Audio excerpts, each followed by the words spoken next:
Your actions have changed the world.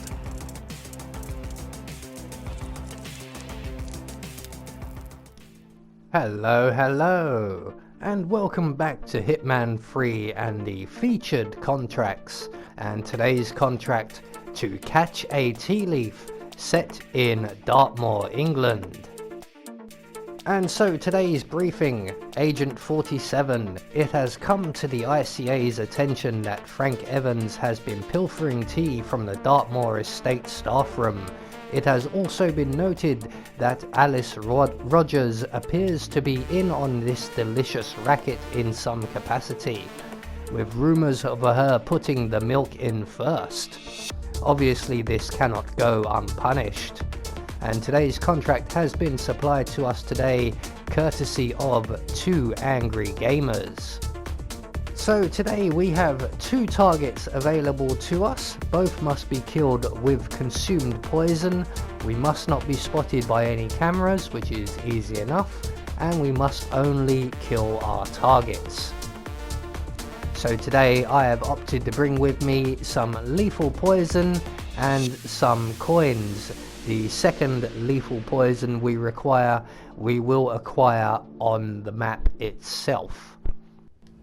So, right from the start and off the bat, we need to make our way over to the property itself. So we're going to make our way onto the moors. We're going to duck down into the bushes directly ahead of us. And once we exit the bushes at the far end, we can then hop over the low point in the wall. We're going to scoot across the stream here and into the bushes on the far side. And before we exit those bushes, we are going to stop and select our coins and throw one against the wall in front of us. That will get the attention of the gardener just off to our left. And when he comes to investigate, we can then exit our nice little safe hidey space, render him unconscious. We're going to collect up our coin once again just in case we need it. And we're going to take our new friend here and tuck him up safely for his nap in the bushes. And once we have him in the bushes, we can then take his outfit and make our way onto the property proper. And we're going to head around to our right and around to the right hand side of the building, where we will find a couple of delivery vans and a load of fruit and veg. So just by the green van, we will see some crates, and on those crates we have a crowbar, and we're going to take that crowbar and take it into the building, and we're going to make our way around to the butler's office area. So just straight down the corridor to the very end, around to our left, and we are going to bust open the butler's office. And in here on the windowsill will be our second lethal poison. We're also going to bust open the fuse box just outside of the office here. And that will attract the attention of some people a long way away who shouldn't really have heard that, but they do go back to their routines rather quickly, as you can see. So we need to trigger the conversation between our female target, who is right in front of us there, and her friend. And once that conversation finishes, our target will go and sit at the table and start drinking her tea. But we need to have that conversation triggered or she won't move.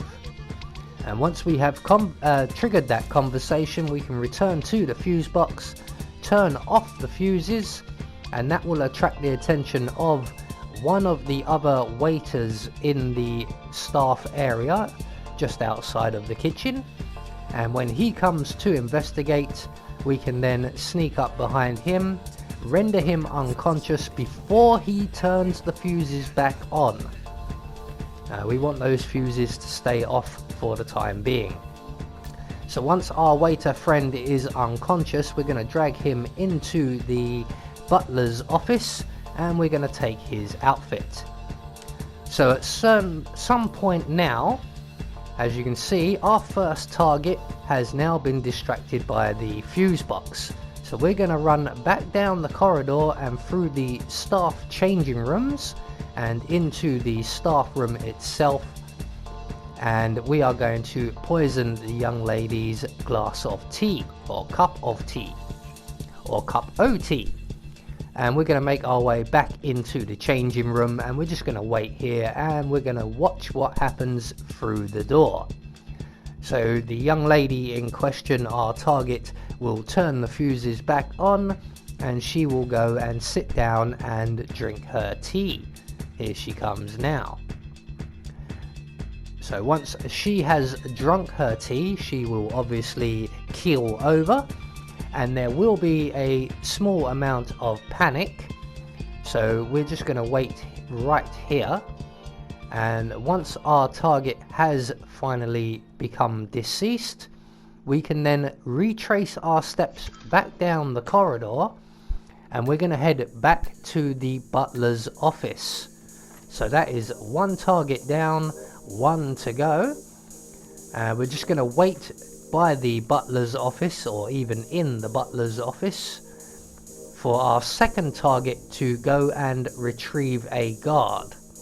So he's running off now to go and fetch a guard. The guard will come along and bag up the body and take it away. And once everybody is pretty much back in their normal positions and routines, we are then going to go back to the fuse box and we are going to turn the fuses back off. Now what we're going to do right here, as you can see, the gardener, our target, is sitting down. You notice there's no cup, so we need to wait for him to sit down and rematerialize his cup before we turn off the fuses. Otherwise there's no point. If we turn off the fuses, the cup won't reappear and we can't poison it when our target goes to investigate the fuse box. So once the cup has reappeared, we can then turn off the fuses. Our target will go and turn them back on, giving us the opportunity to then poison his magic cup of tea. And just like we did with our first target, we are just going to wait right here in the changing rooms for our target to return and sample his nicely spiced cup of tea. So he's just on his way back now. We should be seeing him any second. There he is. So we're just going to get a nice good angle there, and he's about to sit down and he will then consume his spicy tea and he will then rapidly become deceased. So there he goes now. So as these are both accident kills, we don't have to hide the bodies or wait around. Once you've poisoned the glass, you don't have to wait around at all. I've opted to do so just for the video. But once our targets are taken care of, we're going to make our way back down the corridor towards the butler's office and out through the window. That's just to avoid any enforcers, and then we can make our way straight down the main road, back through the gates and to our awaiting motorcycle. So there we go, one more featured contract taken care of. I have been Anubis, and I will see you all in the next video.